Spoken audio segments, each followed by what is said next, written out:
Time now for sports on 104.7 The Cave. Here's Ned Reynolds. Mike the intern, Ned Reynolds in the studio Tuesday morning. Yesterday, the passing of Pete Rose. Like him, love him, hate him, whatever. Can't deny the man made an impact on the game. And your thoughts on his passing, sir? Well, there's no question about the fact that he was a polarizing figure, and you're right. There was no gray area. You either liked him or didn't like him. He's a great player. Look at the 4,256 base hits. That's a record, Mike, that might never, and I mean never, be broken. But he's banned from the game, and everybody knows why he was banned from the game.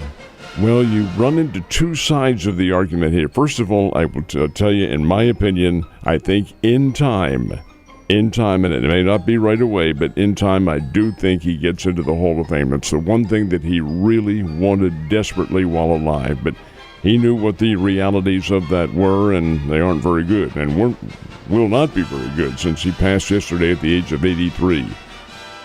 Pete Rose, from a player standpoint, of course, should be in there. Yes, impacting player, did everything. 3 world championship teams, Charlie Hustle, did all this sorts of things. But even though what he did is partially legal now, what he did then was a direct violation of one of the cardinal laws of baseball: no gambling. He knew it.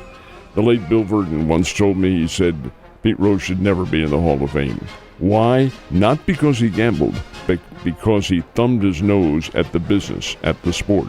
And that's what he did. He said, in essence, I'm Pete Rose, I'm bigger than the game. I can get away with this. No, he could not. And I'll tell you how. You're probably a little bit too young to remember the whole episode involved in this thing.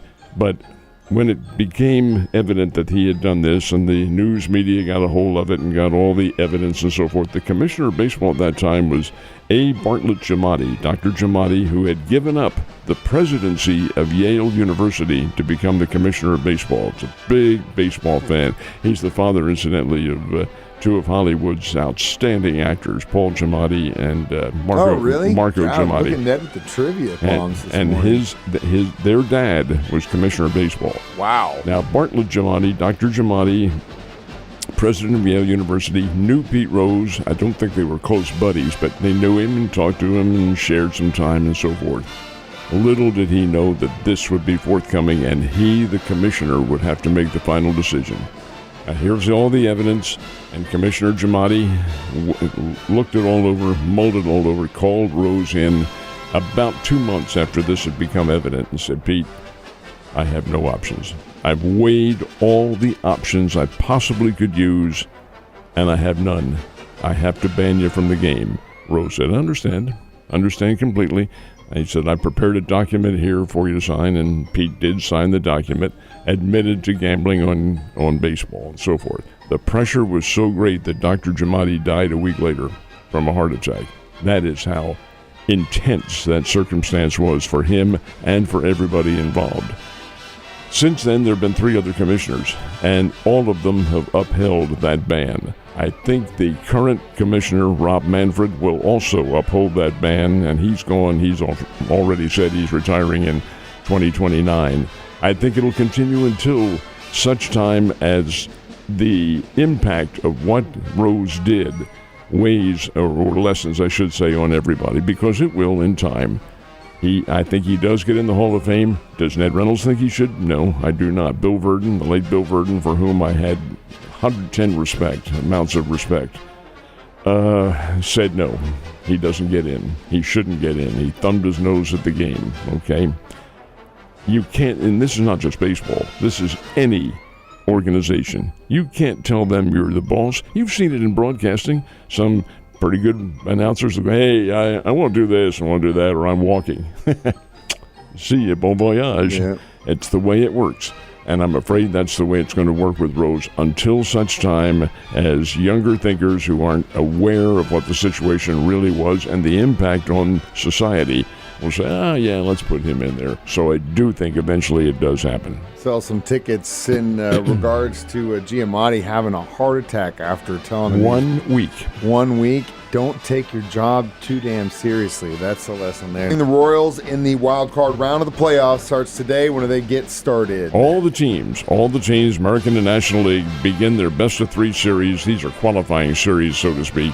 And they all begin today. The first one at 1:30, Detroit Tigers play the Houston Astros down in Houston. At 3 o'clock, and they call it 3:08 for television purposes.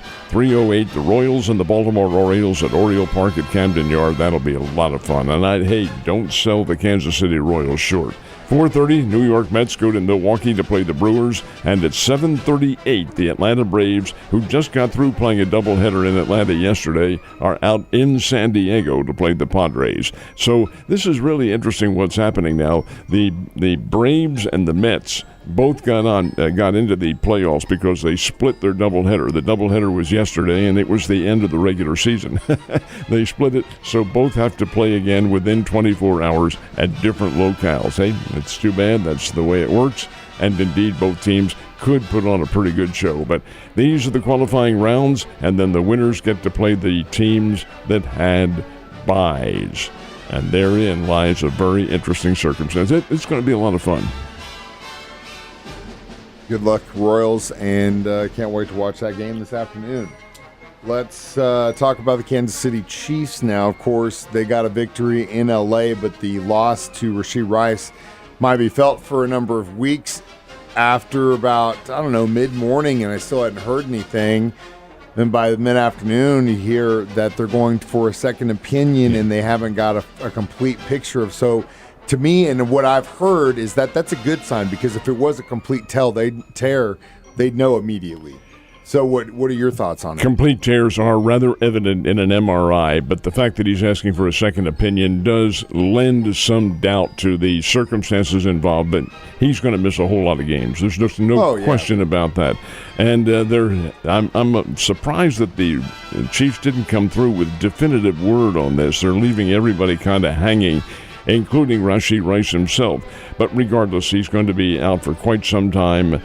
And that Chiefs do have a decision to make. Do they bring in another receiver? Do they go with their core receivers who they have now? And that's what Patrick Mahomes said. Hey, next one up. You said that yesterday. Mm-hmm. And they do. I mean, Xavier Worthy is very quick. He may not be totally cognizant of all of the pass routes that are going to be run, but you've got the kid from Penn who is in there, Watson, and you have Juju Smith-Schuster, and you have Travis Kelce. They haven't needed him in the first 4 games or first 3 games. What's wrong with Kelce? Nothing. They need him now, so he will be there. It's interesting, and I wonder if today they don't come through with more definitive word on what happened and what Rashee Rice's future is going to be, but he's going to miss a whole lot of the season, no question about that. Good luck. I hope he's able to figure it out. There could be any number of things, but like I said, the idea that he hasn't had a complete tear is somewhat good news. So, but next man up. Thank God we picked up Juju, got Watson. That room is still pretty stacked. So I think we'll see what happens, but good luck, Rashee, and I hope it's a lot better than we think it is. Last but not least, another Monday of double headers, and I have to say thank you so much, David Montgomery, for pulling it out and helping me get a win in fantasy football last night. Well, the Detroit Lions did win, beat the Seattle Seahawks 42-29 in Detroit. Seattle's not bad. Detroit is very, very good. The other one kind of blew my mind a little bit. The Miami Dolphins are in a free fall right now. They are really weak and struggling. Tennessee Titans went into Miami, won 31-12 last night over the Dolphins. That's a spanking, folks. So pro football's done now for 48 hours. We'll have another game coming up on Thursday night. I mentioned yesterday the Monday doubleheaders are not going to be every Monday, but there will be a few more before the season's over. It's the way the television contract, which was reworked last year. ESPN and ABC complained about the number of primetime games that they have, but where are we going to put you? We already have primetime games. Start them at 5. Sunday night and all this. Well, they're putting it on Mondays now, and they put it as an extra game. It isn't every Monday, but it's enough to satisfy the contract demand. Yeah, or make everyone just watch football on Mondays. Ned, have a great day, and I will see you on Wednesday.